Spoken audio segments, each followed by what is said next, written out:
we just wanted to really thank you for coming today. I know it's raining and I know it's Saturday morning, and thank you for joining us. We're really excited.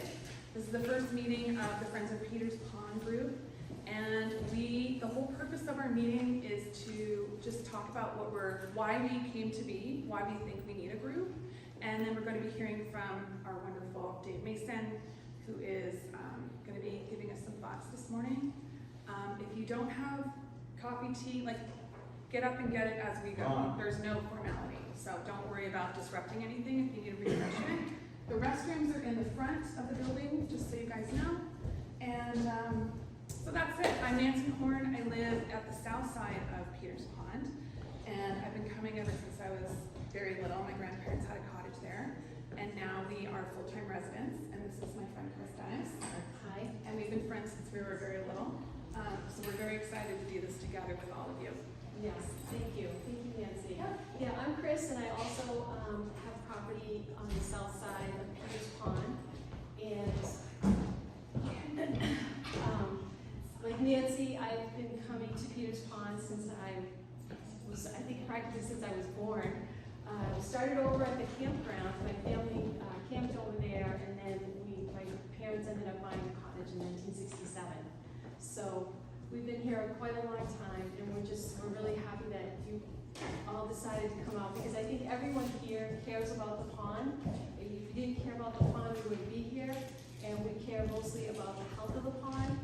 So, so with that, our goal here today, and the reason for this meeting, is to kind of get to know each other. I mean, I think we all stay in our own little section of the pond, and we know the people in our own neighborhoods, but we don't really know everyone around the circumference of the pond.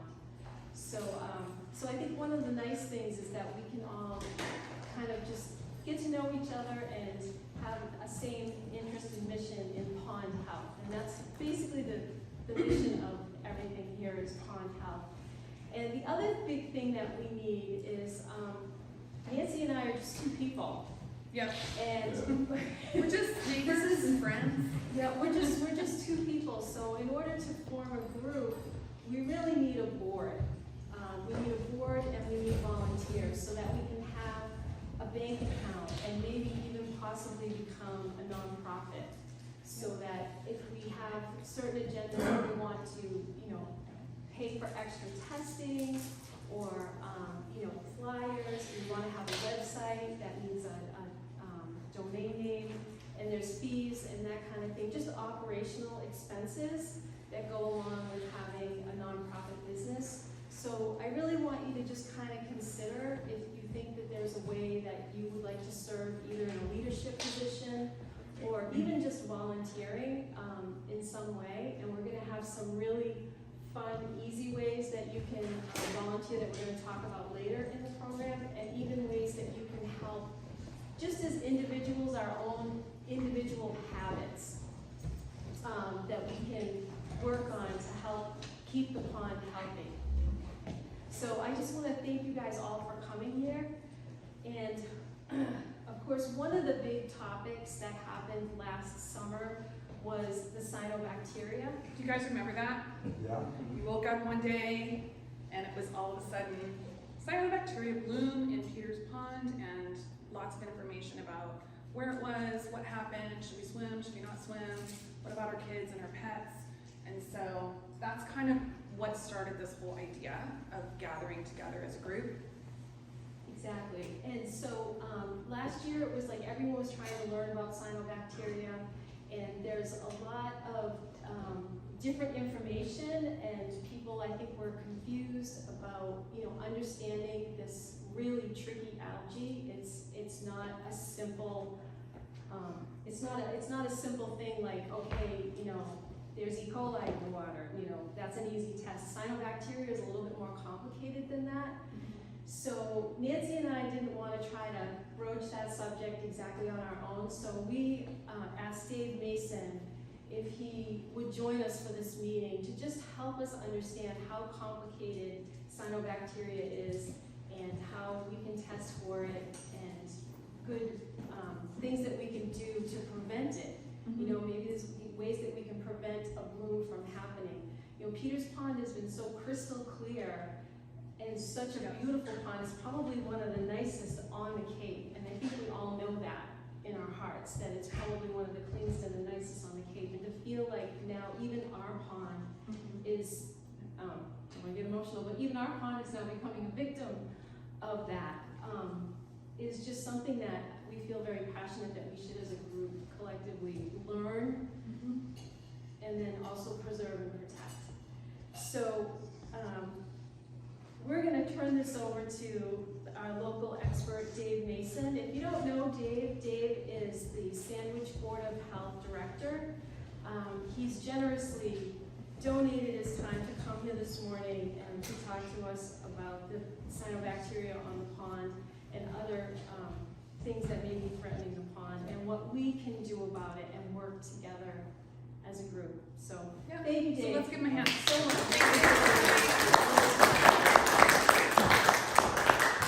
As far as generously donating my time, I want to thank these ladies for taking their time to initiate this group also. It's been an idea of some of us within the town, Dave DeConto and myself, and the rec director, that we would be able to have pond groups start at each pond in town.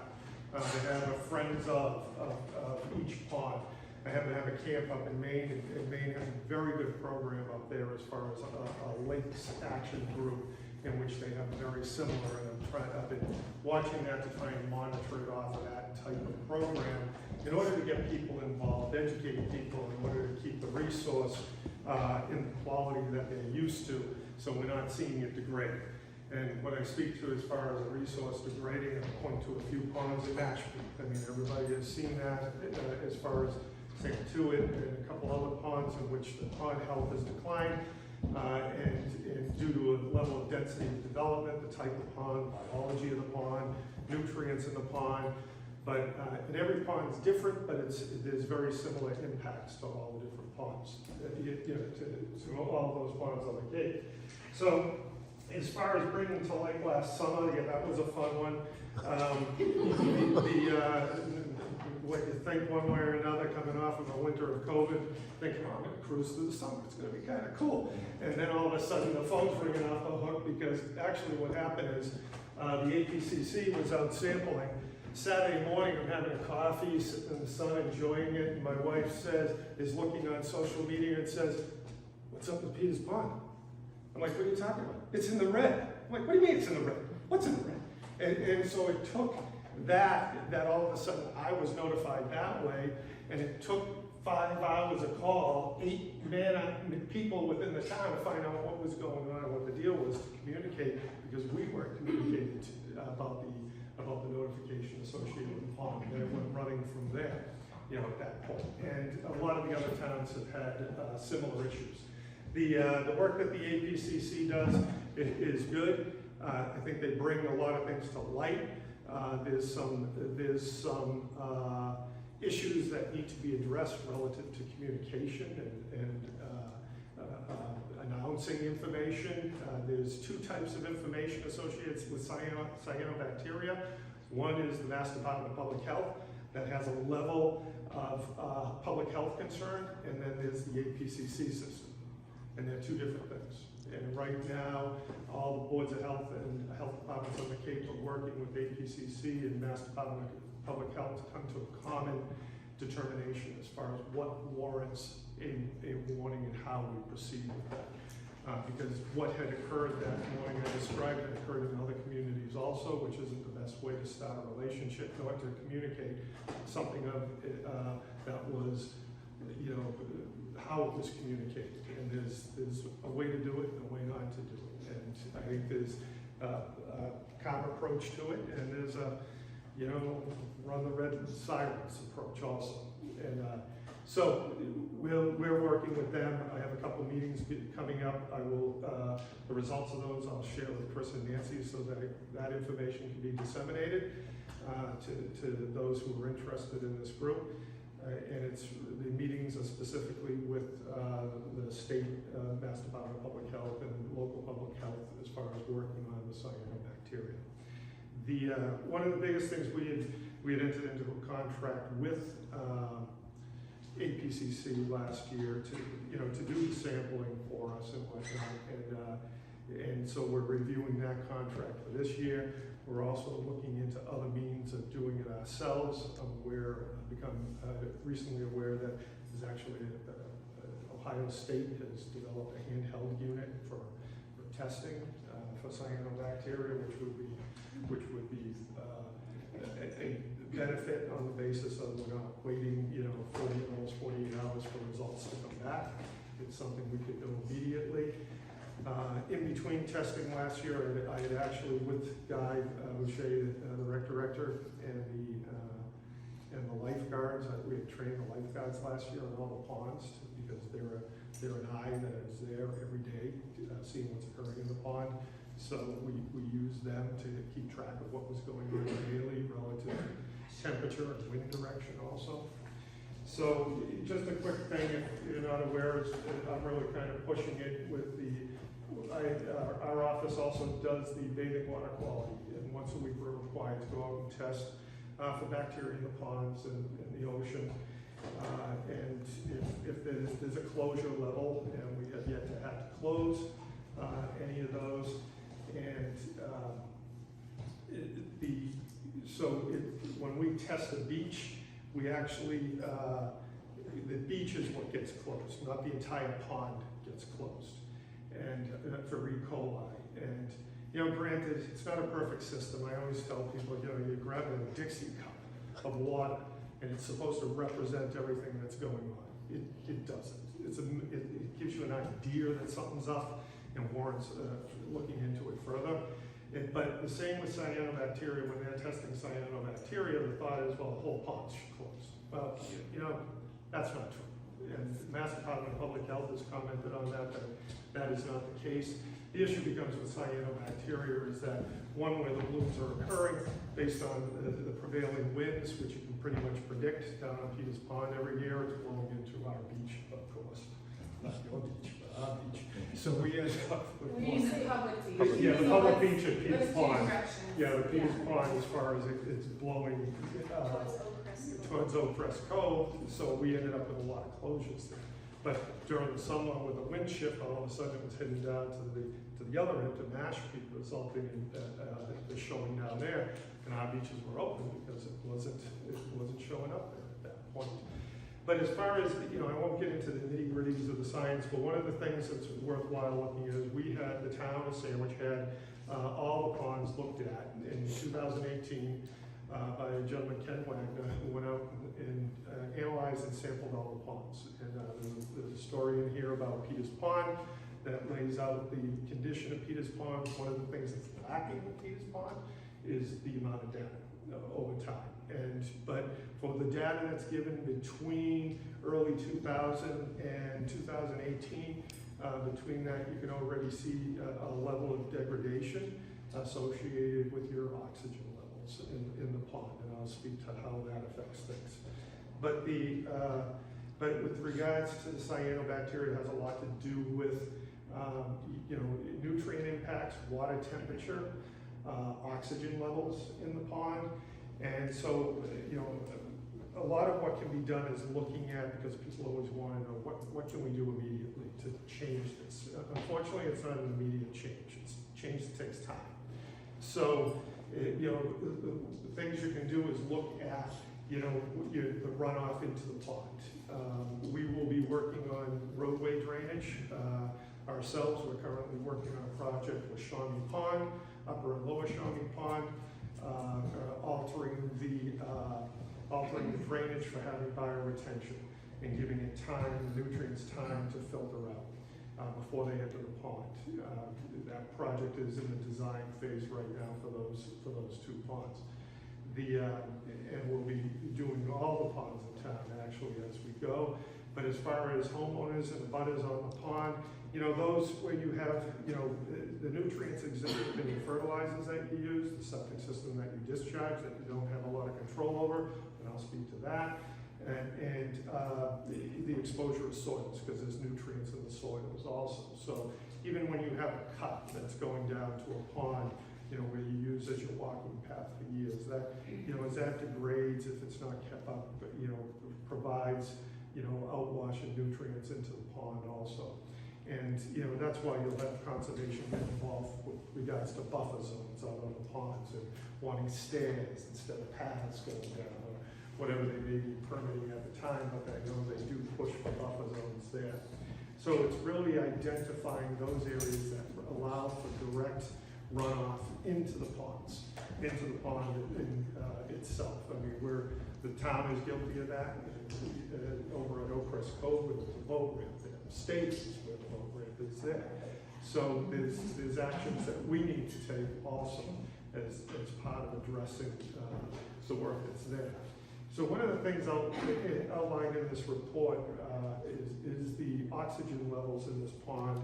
And, so with the development of cyanobacteria, I mean, we could go through this summer, and I was saying Nancy and Chris, we could go through the summer and we may not have blooms this summer. It's possible. Or it's later, because it used to be later in the summer. This year it was a little earlier. But it really depends upon what's going on in the pond relative to oxygen levels. So the more anoxia that the pond becomes at certain levels, the more phosphorus that gets released. So basically, the less oxygen, more phosphorus is released. The phosphorus is the driving nutrient associated with the growth of the cyanobacteria. So there's not a whole lot of ways to control that. One of it's to limit those nutrients going into the pond. The report does outline that buildup of phosphorus has occurred since early 2000, that there is more. So looking at the watershed for the overland flow into the pond is important to kind of identify what's going on, and looking at fertilizer use and kind of questioning, what's occurring and how it's running down into the pond, because it's not beneficial to the pond. The lawn looks great, but it's also having another problem that adds to your property values there, as far as the quality of the pond. There's other means in order to address the nutrients, to bind up the nutrients and to limit them being brought into the water column. One is alum treatment. Now, I bring these up, I'm not promoting them, I'm just saying what exists and what has been done in other areas. Alum treatment basically is a chemical treatment in which it binds up the phosphorus for a couple decades. So what it does is just secures the phosphorus, so it's not being released. You'd still have to work on limiting what's being brought into the pond, limit the nutrients coming into the pond, but it would be a way to control the blooms that are occurring with cyanobacteria. The other one is mechanical, bringing in oxygen mechanically to the pond. I mean, we have examples of that. There's examples of that in Barnstable with ponds in which there's systems set up to, like a fish tank, to blow water into it to provide oxygen. Thus, adding more oxygen, gets rid of the anoxia, and then thus, controls the release of the phosphorus a little better.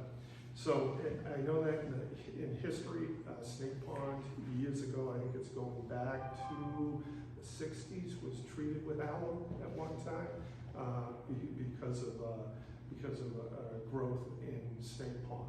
And even though we're seeing cyanobacteria in Snake Pond, we're not seeing the level of bacteria.